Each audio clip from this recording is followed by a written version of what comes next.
আসসালামু আলাইকুম, welcome back to my channel and page tour couples kitchen. আমি নিকিতা নূপুর। কেমন আছেন সবাই? আশা করি অনেক ভালো আছেন। আলহামদুলিল্লাহ আমরা অনেক ভালো আছি।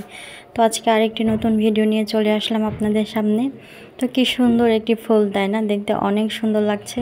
আর অনেক রকমের ফুল আছে। হলুদ গোলাপগুলো আমার কাছে অনেক অনেক সুন্দর লাগছে।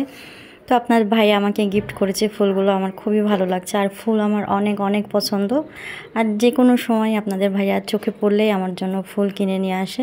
সবাইকে জুম্মা মোবারক। তো শুক্রবারের দিন, তো সকাল সকাল উঠে রান্নাবান্না শুরু। তো সকালের খিচুড়ি করে নিয়েছিলাম, মাংস, আর তো সাথে শসা, আচার, আর সাথে তো থাকবে মিষ্টি। তো সকালের নাস্তা রেডি। আপনাদের ভাইয়া এখন খাওয়া দাওয়া করবে। তো আমরা দুজনেই খাওয়া দাওয়া করব এখন। খাওয়া দাওয়া শেষ করে দুপুরের রান্না চড়িয়ে দিব। আসলে শুক্রবারের দিন কাজকাম করতে করতে, রান্নাবান্না করতে করতেই সময় পার হয়ে যায়।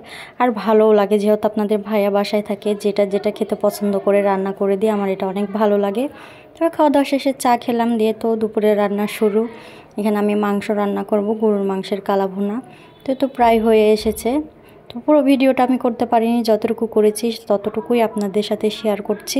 তো এখন এটাকে আমি সুন্দর করে তেলে দিয়ে দেবো। শুকনো মরিচ, পেঁয়াজ, রসুন, শুকনো মরিচ সবটাতে দিয়ে এখন আমি ঢেলে তেলে দিয়ে দেবো। আর তেলে দিলে কিন্তু খেতে অনেক মজা লাগে, অনেক টেস্টি হয়। আর আপনাদের ভাইয়া এভাবে খেতে পছন্দ করে আর কি, সেজন্য মাঝে সাঝে এভাবে রান্না করে দিই। তো ফাইনালি লুক দেখতে পাচ্ছেন কি সুন্দর হয়েছে, ইয়াম্মি। আর সাথে করে নিয়েছি বুটের ডাল। তো বুটের ডালটাও আমি সুন্দর করে রান্না করে নিয়েছি। তো ডালটা আগে থেকে আমি প্রেসারে সেদ্ধ করে নিয়েছিলাম, এখন এই তো রান্না করে নিলাম। তারপরে শেষে চড়িয়ে দিব পোলাও। তো পোলাওটাও আমি চড়িয়ে দিলাম। প্রায় পোলাওটাও আমার হয়ে এসেছে। একটু একটু করে সবটা আমি ভিডিও নিয়েছি আপনাদের সাথে শেয়ার করার জন্য। পুরো ভিডিওগুলো আমি নিতে পারিনি, যেহেতু কাজকামের মাঝে আমি এতটুকু ভিডিওগুলো করেছি। তো ফাইনালি আমার পোলাওটাও রেডি।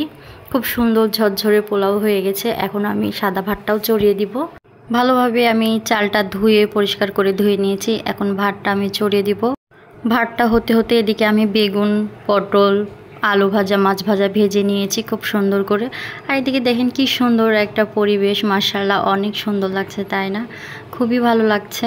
তো আমার পুরো ভিডিওটা দেখে যদি আপনাদের ভালো লেগে থাকে অবশ্যই লাইক, কমেন্ট, শেয়ার করবেন। ইউটিউবে সাবস্ক্রাইব করবেন, ফেসবুক পেজে ফলো দিয়ে পাশে থাকবেন প্লিজ। ফাইনালি আপনাদের ভাইয়াও নামাজ পড়ে চলে এসেছে। এখন আমরা সবাই মিলে খাওয়া দাওয়া করব। সবাই ভালো থাকবেন, সুস্থ থাকবেন, আমার পাশে থাকবেন, বেশি বেশি লাইক, কমেন্ট, শেয়ার করবেন। সবাই আমাকে একটু সাপোর্ট করবেন। আল্লাহ হাফেজ।